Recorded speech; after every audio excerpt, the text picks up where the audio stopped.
الحمد لله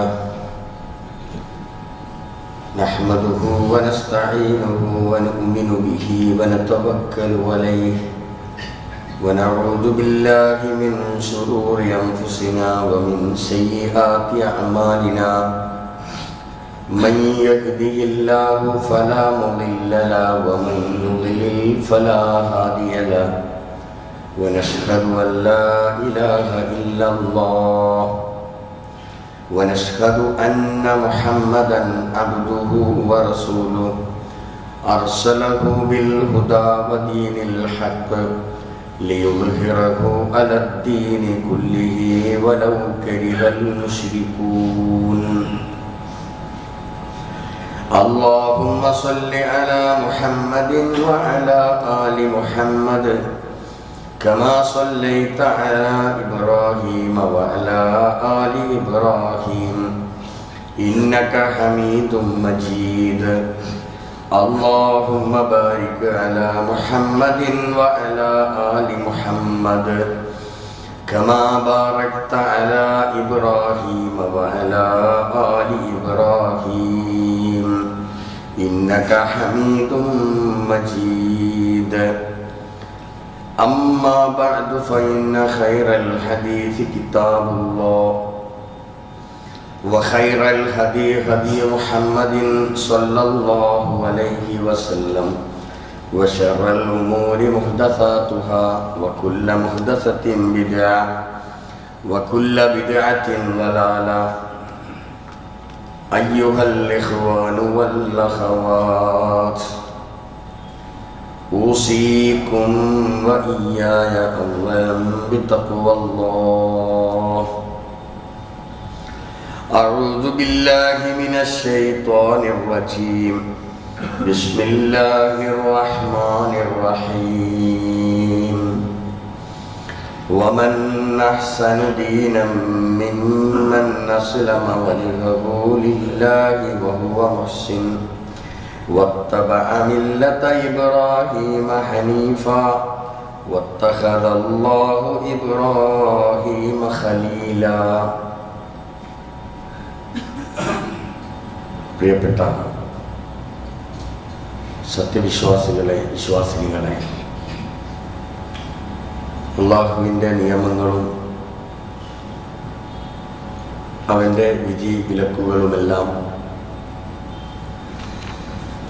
ജീവിതത്തിൻ്റെ ഓരോ ഘട്ടങ്ങളിലും കൃത്യമായി പാലിച്ചുകൊണ്ട്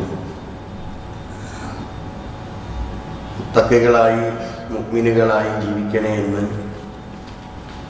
വസിയ്യത്ത് ചെയ്യുകയാണ്, ഉപദേശിക്കുകയാണ്.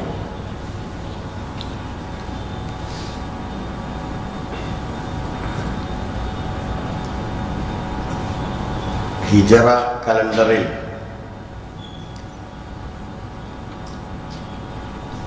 റജബ് മാസം വീണ്ടും വന്നു കഴിഞ്ഞു. ഇന്ന് റജബ് മാസം 7-ാം തീയതിയാണ്.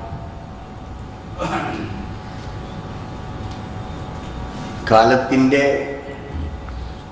ഒരു ആവർത്തനം അല്ലെങ്കിൽ കാലത്തിൻ്റെ ഒരു പ്രകൃതമാണ് ഇങ്ങനെ മാറി മാറി വരിക എന്നുള്ളത്.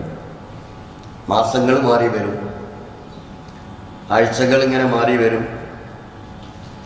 ഇങ്ങനെ ആവർത്തിച്ചിങ്ങനെ മാറിക്കൊണ്ടിരിക്കുക എന്നതാണ്. മതത്തിൻ്റെ പല കാര്യങ്ങളും അങ്ങനെയാണല്ലോ. റമളാൻ അതിങ്ങനെ ആവർത്തിച്ചു വരും. ദുൽഹജ്ജ് മാസം, ഹജ്ജുമായി ബന്ധപ്പെട്ടിട്ടുള്ള മാസം, അത് ആവർത്തിച്ചു വരും. അതേപോലെ ഈദുകൾ, പെരുന്നാളുകൾ, ഇങ്ങനെ ഓരോ വെള്ളിയാഴ്ചകൾ, ജുമുഅകൾ ഒക്കെ ഇങ്ങനെ ആവർത്തിച്ചിങ്ങനെ മാറി മാറി വന്നുകൊണ്ടേയിരിക്കുക എന്നതാണ്. ഈ ആവർത്തനം മനുഷ്യരെ സംബന്ധിച്ചിടത്തോളം പൊതുവെയും വിശ്വാസികൾക്ക് പ്രത്യേകിച്ചും ഏറെ ഗുണം ചെയ്യും എന്നതാണ്. കാരണം മനുഷ്യന്റെ ജീവിതത്തിൽ ഉണ്ടാകുന്ന ഓരോ കാര്യങ്ങളും, നാം ചെയ്യുന്ന ഏതൊരു സംഗതിയാകട്ടെ, ഒന്നുകിൽ ശരിയായിരിക്കും, അല്ലെങ്കിൽ തെറ്റായിരിക്കും, അല്ലെങ്കിൽ ചിലപ്പോൾ അനുവദനീയമായ കാര്യങ്ങളായിട്ട് ഇങ്ങനെ വ്യത്യസ്തങ്ങളായ രീതിയിലൊക്കെ ഉണ്ടാകാറുണ്ട്. അപ്പോൾ ഇങ്ങനെ ഈ ആവർത്തിച്ച് വരുന്നത് കൊണ്ട് മനുഷ്യനെ, വിശ്വാസികൾക്ക് പ്രത്യേകിച്ച് ഉണ്ടാകുന്ന ഗുണം എന്താണെന്ന് ചോദിച്ചാൽ, തെറ്റുകളെക്കുറിച്ച് ബോധ്യപ്പെട്ട് ആ തെറ്റിൽ നിന്ന് മാറാനും അതിൽ നിന്ന് മുക്തി നേടാനും ഒരു വിശ്വാസിക്ക് കഴിയുന്നുള്ളതാണ്. ഒരു റമദാൻ കഴിഞ്ഞ് അടുത്ത റമദാൻ വരുമ്പോൾ കഴിഞ്ഞ വർഷത്തേതിൽ നിന്നും വ്യത്യസ്തമായി എനിക്കൊരു മാറ്റം ഒന്നുകൂടി ഉണ്ടാകണം, അങ്ങനെയൊക്കെ ചിന്തിക്കാൻ ഒരു വിശ്വാസിക്ക് ഈ മാറ്റം അല്ലെങ്കിൽ ഈ ആവർത്തനം സാധ്യമാകും എന്നതാണ്. ഇനി ശരി തന്നെ ചെയ്തുകൊണ്ടിരിക്കുന്ന ഒരാളെ സംബന്ധിച്ചിടത്തോളം ആ ശരിയായത് ഒന്നുകൂടി ഒന്ന് ഉഷാറാക്കാനും ഒന്ന് തേച്ചു മിനുക്കി ഒന്ന് ലെവല് ചെയ്ത് കൊണ്ടുവരാനും ഒക്കെ മനുഷ്യനെ സംബന്ധിച്ചിടത്തോളം, വിശ്വാസികൾക്ക് പ്രത്യേകിച്ച് ഇത് ഏറെ ഗുണം ചെയ്യും എന്നാണ് നമുക്ക് മനസ്സിലാക്കാൻ സാധിക്കുന്നത്. റജബ് എന്ന് പറയുന്ന ഈ ഒരു പേര് അത്തർജീബ് എന്ന പദത്തിൽ നിന്ന് രൂപപ്പെട്ടതാണ്. അത്തർജീബ് എന്ന് പറഞ്ഞാൽ അതിൻ്റെ അർത്ഥം മഹത്വപ്പെടുത്തുക എന്ന. അപ്പം മഹത്വപ്പെടുത്തുക എന്ന അല്ലെങ്കിൽ മഹത്വമായത് എന്ന അർത്ഥത്തിലാണ് റജബിനെ അല്ലെങ്കിൽ റജബ് എന്നതുകൊണ്ട് ഉദ്ദേശിക്കുന്നത്. അല്ലാഹു സുബ്ഹാനഹു വ തആല അവന്റെ വിശുദ്ധ ഖുർആനിൽ മാസങ്ങളെ സംബന്ധിച്ച് പറഞ്ഞിട്ടുണ്ട്. സൂറത്തു തൗബയിൽ 9-ാം അധ്യായം 36-ാമത്തെ സൂക്തം, ഇന്ന ഇദ്ദത്ത ശുഹൂരി ഇൻദല്ലാഹി 12 ശഹ്റൻ ഫീ കിതാബില്ലാഹ് യൗമ ഖലഖസ് സമാവാതി വൽ അർദ് മിൻഹാ 4 ഹുറും. ഇങ്ങനെയാണ് ഖുർആനിൽ അല്ലാഹു തആല പറഞ്ഞിട്ടുള്ളത്. ഇന്ന ഇദ്ദത്ത ശുഹൂരി ഇൻദല്ലാഹ്, അല്ലാഹുവിന്റെ അടുക്കൽ മാസങ്ങളുടെ എണ്ണം 12 എണ്ണം. 12 ശഹ്റൻ, അത് 12 മാസങ്ങളാണ്. ഫീ കിതാബില്ല, അല്ലാഹുവിന്റെ കിതാബിൽ അങ്ങനെയാണ് രേഖപ്പെടുത്തി വെച്ചിട്ടുള്ളത്. അത് യൗമ ഖലഖസ് സമാവാതി വൽ അർദ്, ആകാശഭൂമികളെ സൃഷ്ടിച്ച അന്ന് തന്നെ അത് രേഖപ്പെടുത്തി വെച്ചതാണ്. മിൻഹാ, ആ 12 എണ്ണത്തിൽ 4 ഹുറും, 4 മാസം പവിത്രമാണ്. ഹദീസിൽ നമുക്ക് കാണാം അസ്സനതു 12 ശഹ്റൻ, കൊല്ലം, ഒരു കൊല്ലം എന്ന് പറഞ്ഞാൽ അത് 12 മാസങ്ങളാണ്. മിൻഹാ 4 ഹുറും, ആ 12 മാസങ്ങളിൽ 4 മാസം പവിത്രമായ മാസമാണ്. അതിൽ സലാസത്തുൻ മുതവാലിയാത്തുൻ, 3 മാസങ്ങൾ ചേർന്ന് നിൽക്കുന്നതാണ്. ദുൽഖഅദ്, ദുൽഹജ്ജ്, മുഹറം, ഇത് 3ഉം ചേർന്ന് നിൽക്കുന്നു. വറജബ് അല്ലദീ ബൈന ജമാദുൽ ആഖിർ വ ശഅബാൻ, ജമാദുൽ ആഖിറിന്റെയും ശഅബാനിന്റെയും ഇടയിലുള്ള റജബും വളരെ കൃത്യമാണ്. അപ്പൊ 4 മാസം പവിത്രമായ മാസമാണ്. ആ 4 മാസങ്ങളെ കുറിച്ചാണ് ഈ പറഞ്ഞിട്ടുള്ള. അതിൽ റജബ് മാസമുണ്ട്. ഈ റജബ് മാസത്തിലാണ് നമ്മൾ ഇപ്പോൾ ഉള്ളത്. ഈ റജബ് മാസം ഏറെ മഹത്തായതാണ്, അല്ലെങ്കിൽ പവിത്രമാക്കിയ മാസമാണ്. അവിതർക്കിതമായ സംഗതിയാണ്. എന്താണ് യഥാർത്ഥത്തിൽ ഈ 4 മാസങ്ങൾ ഇത്രമാത്രം മഹത്തരമാക്കിയത് കൊണ്ട് തന്നെ വിശ്വാസികളെ സംബന്ധിച്ചിടത്തോളം ഒരു ബാധ്യത ഉണ്ട്. എന്താണെന്നറിയോ? ആ മാസങ്ങളെ ഏതാണെങ്കിലും അതിനെ ആദരിക്കണം, അതിനെ ബഹുമാനിക്കണം. അത് നമ്മുടെ വിശ്വാസത്തിന്റെ ഭാഗമാണ്. ഖുർആൻ ആ കാര്യം എടുത്തുദ്ധരിച്ചു. ദാലിക, അത് വമൻ യുഅല്ലിം ശആഇറല്ലാഹ്, അല്ലാഹു തആല ആദരിച്ച ബഹുമാനിച്ച ചിഹ്നങ്ങളെ ഒക്കെ ആദരിക്കുകയും ബഹുമാനിക്കുകയും ചെയ്യുക എന്നത് ഫഇന്നഹാ മിൻ തഖ്വൽ ഖുലൂബ്, അത് വിശ്വാസമുള്ള തഖ്വയുള്ള ഹൃദയങ്ങൾ അങ്ങനെയാകണം എന്നതാണ്. അപ്പോൾ ഒരു വിശ്വാസിയെ സംബന്ധിച്ചിടത്തോളം ബാധ്യതയാണ് അള്ളാഹു ആദരിച്ചതിനെ ആദരിക്കലും അള്ളാഹു ബഹുമാനിക്കണം എന്ന് പറഞ്ഞതിനെ ബഹുമാനിക്കലും. അത് വിശ്വാസത്തിന്റെ ഭാഗമാണ്. യുദ്ധം ഹറാമാക്കിയ മാസങ്ങളാണ് ഈ 4 മാസവും. അതുകൊണ്ടാണ് ഈ മാസങ്ങൾ പവിത്രമാക്കിയത്. ദുൽഹജ്ജ്, ദുൽഖഅദ്, ദുൽഹജ്ജ്, മുഹറം, റജബ് ഈ മാസങ്ങളിൽ യുദ്ധം ഹറാമാക്കിയ മാസമാണ്. അങ്ങനെ യുദ്ധം ഹറാമാക്കി പവിത്രമാക്കിയ ഈ മാസം പോലെ തന്നെ സ്വന്തത്തോടും നമ്മൾ അക്രമം ചെയ്യാൻ പാടില്ല. അത് വളരെ കൃത്യമായി നമ്മൾ മനസ്സിലാക്കേണ്ട ഒരു സംഗതിയാണ്. ഖുർആൻ അക്കാര്യം എടുത്തുദ്ധരിച്ചു. ഫലാ തളിമു ഫീഹിന്ന അൻഫുസകും, നിങ്ങൾ ഒരിക്കലും നിങ്ങളുടെ സ്വന്തം ദേഹത്തോട് നിങ്ങൾ അക്രമം പ്രവർത്തിക്കാൻ പാടില്ല. അപ്പൊ ഈ റജബ് മാസത്തിൽ നമ്മൾ ജീവിക്കുമ്പോൾ യുദ്ധ ഹറാമാക്കിയ മാസം എന്നതും അത് പവിത്രമാണ് എന്നതും അത് വാഗൊണ്ട് പറഞ്ഞത് കൊണ്ടായില്ല. ഈ മാസം നമ്മൾ നമ്മുടെ സ്വന്തത്തോട് ബാധ്യതകൾ നിർവഹിക്കേണ്ടതുണ്ട്. നമ്മൾക്ക് നമ്മുടേതായ ഉത്തരവാദിത്തങ്ങൾ നിർവഹിക്കേണ്ടതുണ്ട്. നമ്മൾ ആരെയും ആക്രമിക്കാൻ പാടില്ല, ആരോടും വേണ്ടാത്തത് ചെയ്യാൻ പാടില്ല. നമ്മളുടെ സ്വന്തത്തോട് പോലും അക്രമം പ്രവർത്തിക്കാൻ പാടില്ല എന്നത് വളരെ കൃത്യമായ നിലപാടാണ്. ഈ ആയത്തെ വിശദീകരിച്ചുകൊണ്ട് ഇബ്നു കസീർ റഹിമഹുല്ല അദ്ദേഹത്തിന്റെ തഫ്സീറിൽ വിശദീകരിച്ച് കാണാൻ സാധിക്കും. ളുൽമ് അക്രമം എന്ന് പറയുന്നത് ഫിൽ അശ്ഹുരിൽ ഹുറും, പവിത്രമായ ഇത്തരം മാസങ്ങളിലുള്ള ഈ മാസങ്ങളിൽ നമ്മൾ കാണിച്ചു കൂട്ടുന്ന ളുൽമ് അത് അഅ്ലമു ഖതീഅതൻ വ വിസ്റൻ, അത് ഏറ്റവും അപകടകരമാണ്, ഏറ്റവും മോശപ്പെട്ടതാണ്, തെറ്റ് തന്നെയാണ്. മിനൽ ളുൽമി ഫീമാ സിവാഹ, മറ്റു മാസങ്ങളിൽ പ്രത്യേകിച്ച് ഒരു മാസത്തിലും അക്രമം ചെയ്യാൻ പാടില്ല എന്നത് തന്നെയാണ് ഇസ്ലാമിന്റെ കൽപ്പന. പ്രത്യേകിച്ച് ഈ 4 മാസങ്ങളിൽ അല്ലാഹു തആല പവിത്രമാക്കിയിട്ടുള്ള ഈ മാസങ്ങളിൽ ഒരു കാരണവശാലും ഒരു വിധേനയും അക്രമം ളുൽമ് ഉണ്ടാകാൻ പാടില്ല. അപ്പം ഈ പവിത്രമായ മാസങ്ങൾ നമ്മളെ സംബന്ധിച്ചിടത്തോളം നമ്മൾ ചെയ്യേണ്ടത് ഈ പവിത്ര മാസങ്ങളിൽ ചെയ്യുന്ന നന്മകൾക്ക് അതിനനുസരിച്ചുള്ള പ്രതിഫലമുണ്ട്, തിന്മകൾക്കോ അതിനനുസരിച്ചുള്ള കുറ്റമുണ്ട്. ഇബ്നു കസീർ റഹ്മഹുല്ലാ വീണ്ടും പറയാ,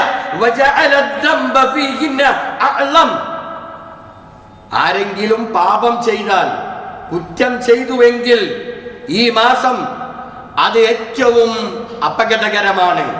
വൽ അമല സ്വാലിഹ വൽ അജ്റ അഅ്ലം, അതേപോലെ തന്നെ ഈ മാസത്തിൽ നമ്മൾ ചെയ്യുന്ന നന്മകൾ ഉണ്ടല്ലോ, ആ നന്മകൾക്ക് ഏറെ കൂലി കിട്ടും, പ്രതിഫലം കിട്ടും എന്നുകൂടി വിശദീകരിക്കപ്പെട്ടിട്ടുണ്ട്.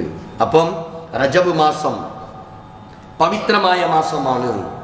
ഈ പവിത്രമായ മാസമാണ് എന്നതുകൊണ്ട് തന്നെ നമ്മൾക്ക് ചെയ്യാവുന്ന നന്മകൾ ചെയ്യാം, സൽക്കർമ്മങ്ങൾ ചെയ്യാം എന്നതാണ് ഇസ്ലാം നമ്മെ ബോധ്യപ്പെടുത്തുന്നത്. അവിതർക്കിതമാണ് ഈ വിഷയം. റജബിന്റെ പ്രത്യേകതകളെ പറയുന്നതിന് മുമ്പ് വേറെ ചില കാര്യങ്ങളെ കുറിച്ചും കൂടിയൊക്കെ നമ്മൾ മനസ്സിലാക്കുന്നത് നല്ലതാണ്. അതായത് ഇസ്ലാമിക വീക്ഷണത്തിൽ യഥാർത്ഥത്തിൽ പല വിഷയത്തെ സംബന്ധിച്ചും പല സ്ഥലങ്ങളെ സംബന്ധിച്ച്, അതേപോലെ തന്നെ ചില മാസങ്ങളെ സംബന്ധിച്ച്, ചില ദിവസങ്ങളെ സംബന്ധിച്ച് ഒക്കെ വലിയ മഹത്വം നൽകിയിട്ടുണ്ട്. ജുമുഅക്ക് അതിൻ്റെതായ പ്രാധാന്യമല്ലേ ഉണ്ടല്ലോ. ചില രാജ്യങ്ങൾക്ക് ബൈത്തുൽ മുഖദ്ദസ് പോലെയുള്ള രാജ്യങ്ങൾക്ക് മഹത്വം നൽകിയിട്ടില്ലേ? മക്കയും മദീനയും ഏറെ പവിത്രമല്ലേ? അതുപോലെ തന്നെ അല്ലാഹു തആല ഇസ്ലാമിൽ അങ്ങനെയൊക്കെ ഉണ്ട്. പല വീക്ഷണത്തിൽ പല സ്ഥലങ്ങൾക്കും പല സന്ദർഭങ്ങൾക്കും പല രാജ്യങ്ങൾക്കും ഒക്കെ പവിത്രതകളൊക്കെ നൽകിയിട്ടുണ്ട്. എന്നാൽ ഇതിനെയൊക്കെ ചുറ്റിപ്പറ്റി ഇതിനെയൊക്കെ ചർച്ച ചെയ്തുകൊണ്ട് ധാരാളം അന്ധവിശ്വാസങ്ങളും നമ്മുടെ രാജ്യത്ത് നിലനിൽക്കുന്നു എന്നതാണ് ഏറ്റവും സങ്കടകരമായ മറ്റൊരു സംഗതി. സോഷ്യൽ മീഡിയ അത് ഏറെ ആഘോഷിക്കുകയാണ്. എന്തെങ്കിലും ഒന്ന് കിട്ടിയാൽ അതിൻ്റെ പേരിൽ എല്ലാ കഥകളും അന്ധവിശ്വാസങ്ങളും അനാചാരങ്ങളും അത് എവിടെ എങ്ങനെയൊക്കെ ആളുകളെ എത്തിക്കാൻ കഴിയോ എന്ന വിഷയത്തിൽ ഏറെ മത്സരിച്ചു കൊണ്ടിരിക്കുന്നതാണ് നമ്മൾ കാണുന്നത്. അതുകൊണ്ട് തന്നെ നമ്മൾ മനസ്സിലാക്കേണ്ട ഒരു സംഗതി, അള്ളാഹുവിന്റെ ഖുർആനിലോ മുഹമ്മദ് നബി സല്ലല്ലാഹു അലൈഹി വസല്ലമയുടെ ചര്യയിലോ ഇല്ലാത്ത വിഷയത്തിലേക്ക്, അത് പൈതൃകത്തിന്റെ പേരിലായിരുന്നാലും പാരമ്പര്യത്തിന്റെ പേരിലാണെങ്കിലും ഇങ്ങനെ വഴിമാറി പോകുന്നതിനെ നമ്മൾ വളരെയധികം ശ്രദ്ധിക്കേണ്ടതുണ്ട്. പല കാര്യങ്ങൾക്കും അങ്ങനെ സംഭവിച്ചിട്ടുണ്ട്, പല വിഷയങ്ങളിലും അങ്ങനെയാണ്. അത് യഥാർത്ഥത്തിൽ ഈ റജബിനും സംഭവിച്ചിട്ടുണ്ട്, റജബ് മാസത്തിനും ഇങ്ങനെ സംഭവിച്ചിട്ടുണ്ട്. റജബ് മാസത്തിന് ഇസ്ലാം നൽകിയിട്ടുള്ള പവിത്രതയെ കുറിച്ചാണ്, അതിന്റെ മഹത്തായ കാര്യങ്ങളെ കുറിച്ചാണ് നാം ചർച്ച ചെയ്യുന്നത്. എന്നാൽ അതിന്റെ പേര് വെച്ചുകൊണ്ട് പ്രവാചകൻ പറയാത്തതും പ്രവാചകൻ കൽപ്പിക്കാത്തതും ഇസ്ലാമിൽ ഇല്ലാത്തതുമായ പലതും ഈ റജബിന്റെ പേരിൽ നമ്മൾ നമ്മുടെ രാജ്യത്തെ നമ്മുടെ നാട്ടിൽ നടന്നുകൊണ്ടിരിക്കുന്നു എന്നതാണ്. അതിന് കാരണം റജബ് മാസത്തെ തെറ്റായി വായിച്ചു എന്നതാണ്. ആളുകൾ റജബ് മാസത്തെ അതിന്റെ യഥാർത്ഥമായ സന്ദേശം ഉൾക്കൊണ്ടില്ല എന്നതാണ്.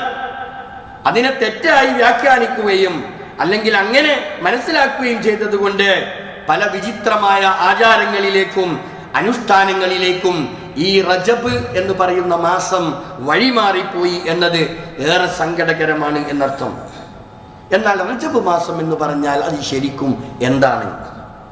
റജബ് മാസം യഥാർത്ഥത്തിൽ എന്തിനുള്ളതാണ്?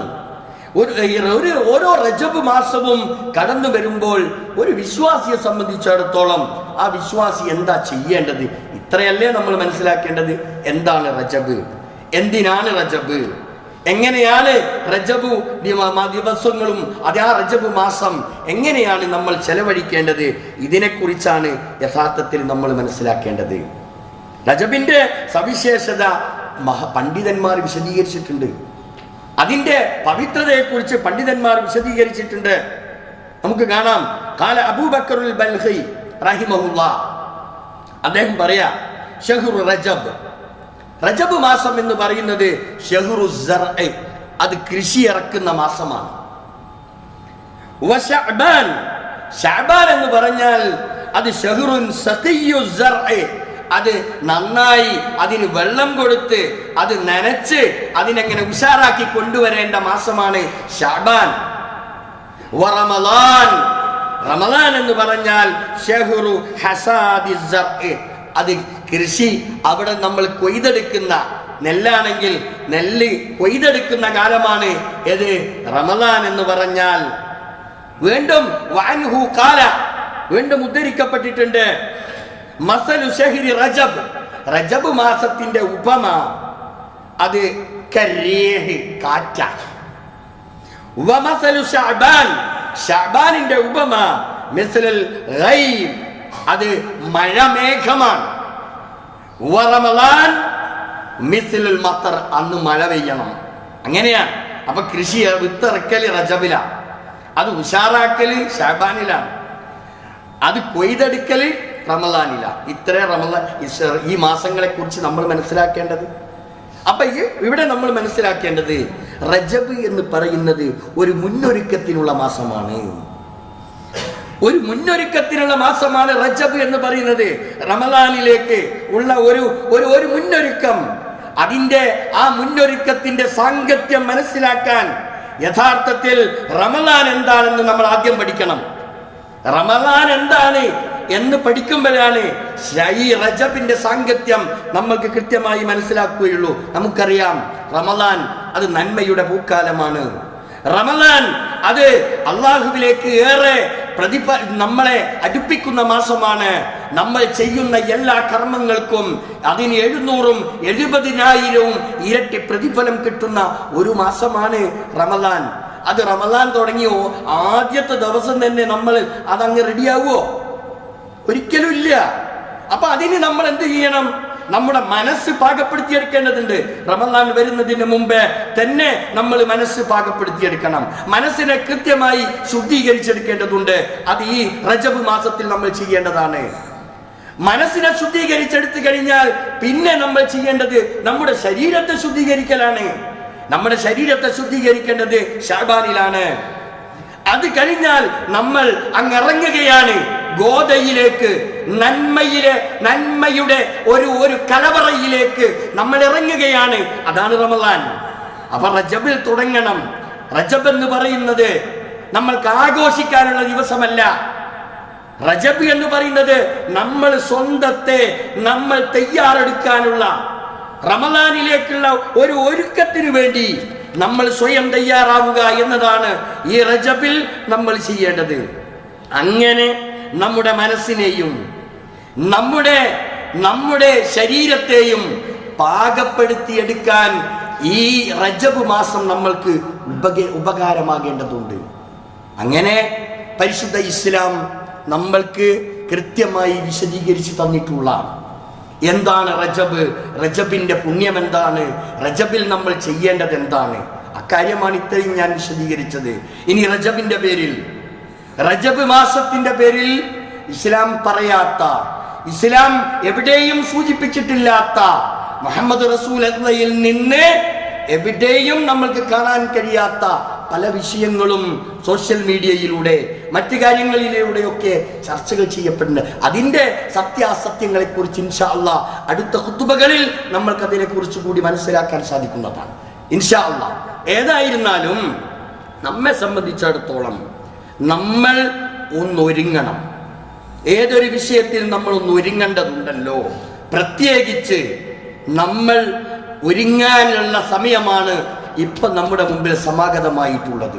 വരാനിരിക്കുന്ന മാസങ്ങൾ ശഅബാനായിരുന്നാലും അത് കഴിഞ്ഞ് റമളാനാണെങ്കിലും അത് നമ്മളുടെ ദിശ നിർണയിക്കാനുള്ളതാണ്. നമ്മൾ എങ്ങോട്ട് എന്ന ദിശ നിർണയിക്കുന്ന ഒരു കാര്യമാണ്. അതുകൊണ്ട് തന്നെ നമ്മളെക്കുറിച്ച് കൃത്യമായ ഒരു ബോധ്യം നമ്മൾക്കുണ്ടാകേണ്ടത്. ഈ വിഷയത്തെക്കുറിച്ച് നമ്മൾക്കൊരു നിലപാട് വേണം. ആ നിലപാടിന്റെ കൂടെയാണ് നമ്മൾ നിൽക്കേണ്ടത്. പ്രവാചകന്മാർ ഇബ്രാഹിം അലൈഹിസ്സലാത്തു വസ്സലാം ഏറ്റവും ഇതിനുള്ള ഒന്നാമത്തെ ഉദാഹരണമാണ് നിലപാടിന്റെ കാര്യത്തിൽ. ഇസ്ലാം എന്തു പറയുന്നുവോ അവിടെ നിൽക്കാൻ, ആദർശം എന്താണോ അവിടെ നിൽക്കാൻ ഇബ്രാഹിം നബി അലൈഹിസ്സലാത്തു വസ്സലാം കാണിച്ച ആർജവം. അതുകൊണ്ട് അദ്ദേഹം എവിടെ എത്തി എന്ന് പരിശുദ്ധ ഖുർആൻ നമ്മൾക്ക് പറഞ്ഞു തരുന്നു. വമൻ അഹ്സനു ദീനൻ, മതത്തെ ഏറ്റവും നന്നായി കാണുന്ന ഒരാൾ, മതമാണ് ഏറ്റവും നല്ലത് എന്ന് മനസ്സിലാക്കുന്ന ഒരാൾ, മിമ്മൻ അസ്ലമ വജ്ഹഹു ലില്ലാഹി വഹുവ മുഹ്സിൻ, ഏറ്റവും നല്ലവനായിക്കൊണ്ട്, സുഹൃതവാനായിക്കൊണ്ട്, മുഹ്സിനായിക്കൊണ്ട് അല്ലാഹുവിലേക്ക് തന്റെ മുഖത്തെ തന്നെ തിരിച്ചു നിർത്തുക. വത്തബഅ മില്ലത ഇബ്രാഹിമ ഹനീഫൻ, ഋജുമാനസനായിക്കൊണ്ട്, വക്രതയില്ലാതെ നിഷ്കപടമായി നിഷ്കളങ്കമായി തന്നെ ഇബ്രാഹിം നബി അലൈഹിസ്സലാത്തു വസ്സലാമയുടെ മാർഗം പിൻപറ്റുക. ഇത് രണ്ടും ചെയ്യുന്നവനേക്കാളും ഏറ്റവും നല്ലവൻ ആരുണ്ട് എന്ന് ഖുർആനിന്റെ ഈ ചോദ്യം. അതുകൊണ്ട് തന്നെ ഇബ്രാഹിം നബിയുടെ ഈ ഊർജ്ജസ്വലതയെ അല്ലെങ്കിൽ ആദർശ ഫലത്തെ പരിശുദ്ധ ഖുർആൻ അല്ലാഹു സുബ്ഹാനഹു വ തആല ഇബ്രാഹിം അലൈഹിസ്സലാത്തു വസ്സലാമയെ തന്റെ ഏറ്റവും അടുത്ത ഒരു കൂട്ടുകാരനായി സ്വീകരിച്ചു. വത്തഖദ അല്ലാഹു ഇബ്രാഹിമ ഖലീല, ഇബ്രാഹിം നബിയെ അല്ലാഹു തന്റെ കൂട്ടുകാരനായി ഖലീലായി സ്വീകരിച്ചു എന്ന് പരിശുദ്ധ ഖുർആൻ. അപ്പം ഒരു വിഷയത്തെക്കുറിച്ച് അവിടെ എന്താണ് ഇസ്ലാമിന്റെ കാഴ്ചപ്പാട്, എന്താണ് നിലപാട്, മുഹമ്മദ് റസൂലുള്ളാഹിയുടെ സുന്നത്ത് എന്താണ്, അത് മനസ്സിലാക്കി അത് കൃത്യമായ നിലപാടുകളോടുകൂടി, അഴകുഴമ്പൻ നയത്തോടുകൂടിയല്ല. അങ്ങനെയുമാകാം ഇങ്ങനെയുമാകാം, അങ്ങനെയൊന്നില്ല. ഒന്നും രണ്ടാണ്. അത് കൃത്യമായ ഒരു നിലപാട് ഇസ്ലാമിനുണ്ട്. ആ നിലപാട് കൃത്യമായി പാലിക്കുക. നമ്മളുടെ ഇബ്രാഹിം അലൈഹിസ്സലാത്തു വസ്സലാമിയുടെ മാതൃക അതായിരുന്നു.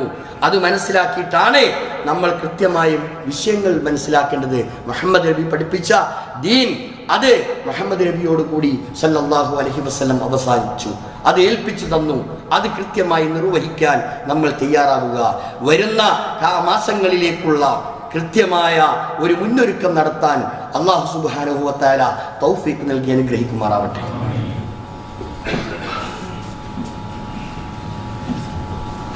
അൽഹംദുലില്ലാഹി റബ്ബിൽ ആലമീൻ വസല്ലല്ലാഹു അലാ നബിയിൽ കരീം വഅലാ ആലിഹി വസഹ്ബിഹി അജ്മഈൻ അയ്യുഹൽ ഇഖ്വാൻ വൽ അഖവാത്ത് ഉസീകും വഇയ്യായ സാനിയം ബിത്തഖ്വല്ലാഹ്. പ്രിയപ്പെട്ട സഹോദരന്മാരെ, അല്ലാഹുവിനെ സൂക്ഷിച്ച് തഖ്വയുള്ളവരായി ജീവിക്കണേ എന്ന് ഒരിക്കൽ കൂടി വസിയത്ത് ചെയ്യുകയാണ്, ഉപദേശിക്കുകയാണ്.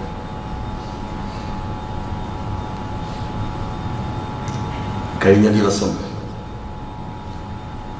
നമ്മുടെ ജില്ലയിൽ നടന്ന ഒരു വിവാഹവുമായി ബന്ധപ്പെട്ട ചർച്ചകൾ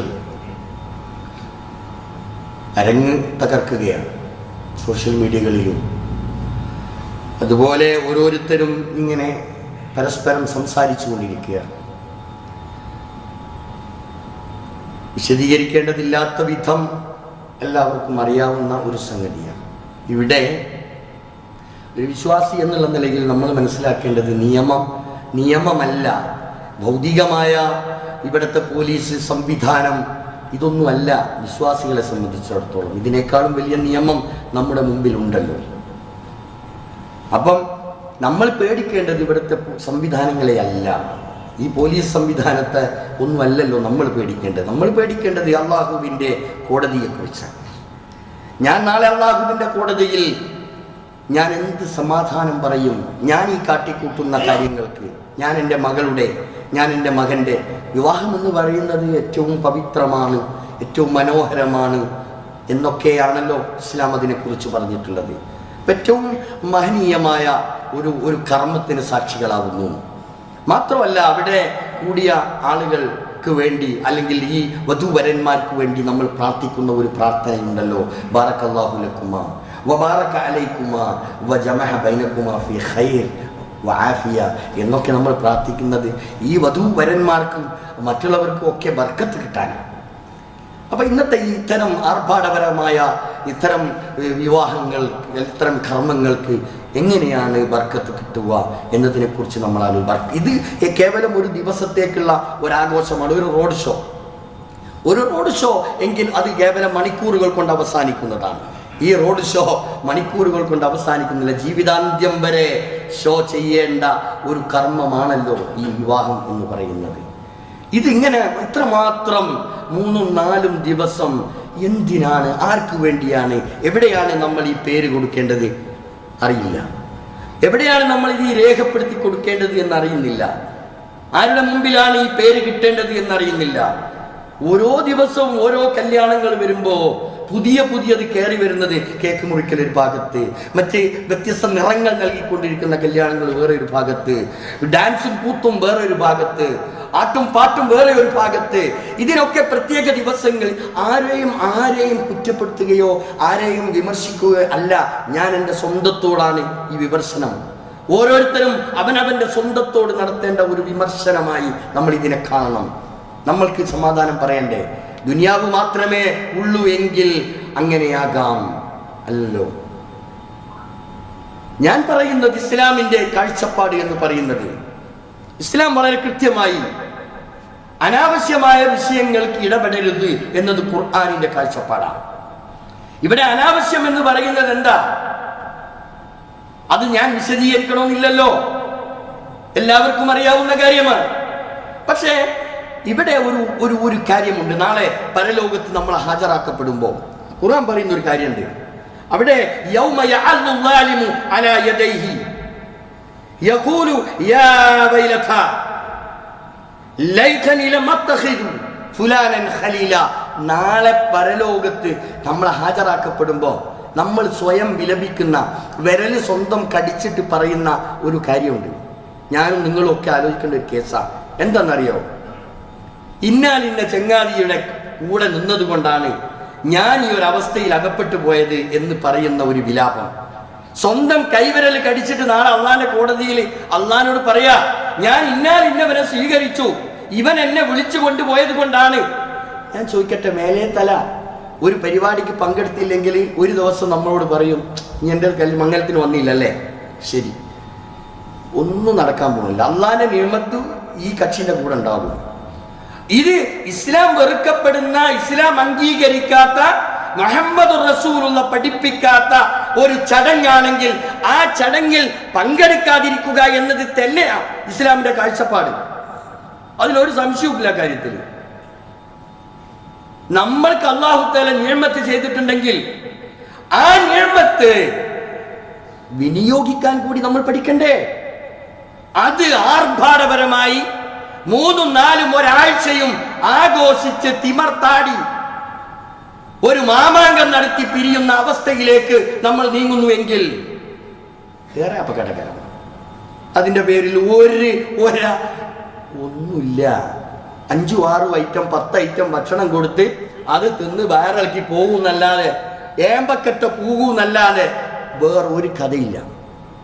അതുകൊണ്ട് ഇസ്ലാം വളരെയധികം ഞാൻ പറയുന്നത് 25 ആളോ 50 ആളുടെയോ പേരിൽ കേസെടുത്തു, ശരിയാ, അതിനി തുടരും ചെയ്യും എന്നാണ് ഇപ്പൊ പറഞ്ഞിട്ടുള്ളത്.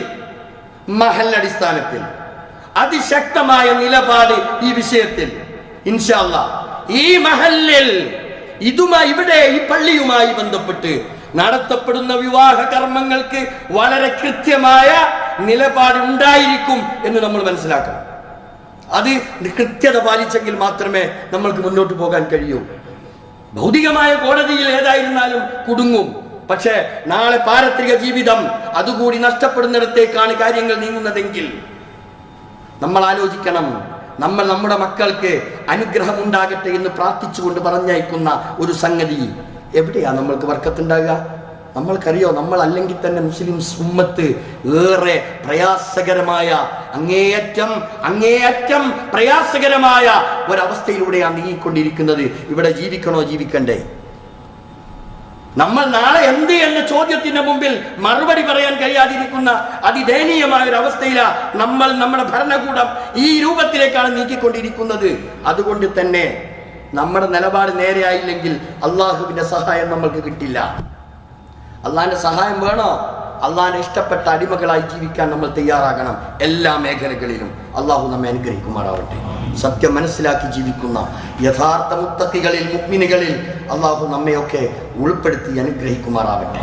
സത്യത്തിന്റെ കൂടെ നിൽക്കാൻ, നന്മയുടെ പക്ഷത്ത് നിൽക്കാൻ അള്ളാഹു നമുക്കേവർക്കും തൗഫീഖും ആഫിയത്തും നൽകി അനുഗ്രഹിക്കുമാറാവട്ടെ. ഒരുപാട് സഹോദരങ്ങൾ രോഗികളായി കിടക്കുന്നവർ വീടുകളിലും ആശുപത്രികളിലുമായി, ചെറിയ കുട്ടി മുതൽ വളരെയധികം പ്രയാസപ്പെട്ട് ആശുപത്രിയിൽ കഴിയുന്നുണ്ട്. പള്ളിയിൽ സ്ഥിരമായി വന്നുകൊണ്ടിരിക്കുന്ന ആളുകൾ പോലും വീടുകളിലും ആശുപത്രികളിലുമായി കഴിഞ്ഞുകൂടുകയാണ്. പേരെടുത്ത് പറയുന്നില്ല. എല്ലാവർക്കും അല്ലാഹു തആല അവരുടെ രോഗങ്ങൾക്ക് ശിഫ നൽകി അനുഗ്രഹിക്കുമാറാവട്ടെ. മരണത്തിന് കീഴടങ്ങിയിട്ടുള്ള നമ്മുടെ സഹോദരന്മാർ, ബന്ധുമിത്രാദികൾ, പണ്ഡിതന്മാർ, മാതാപിതാക്കൾ എല്ലാവർക്കും അല്ലാഹു തആല മഗ്ഫിറത്തും മർഹമത്തും നൽകി അവരെ അനുഗ്രഹിക്കുമാറാവട്ടെ. നാളെ അവൻ്റെ ജന്നാത്തുൽ ഫിർദൗസിൽ നമ്മയും അവരെയും അല്ലാഹു സ്വർഗ്ഗത്തിൽ ഒരുമിച്ച് കൂട്ടുമാറാവട്ടെ.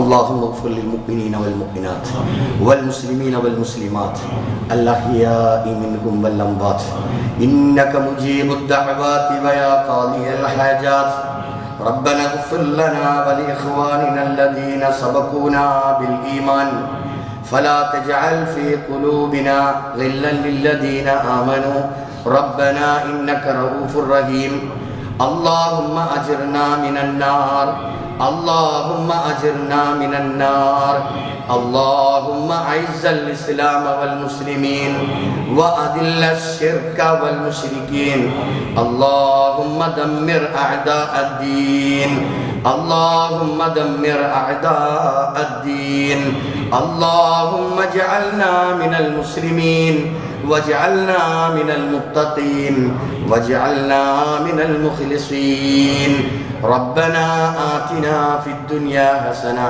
وفي الآخرة حسنة وقنا عذاب النار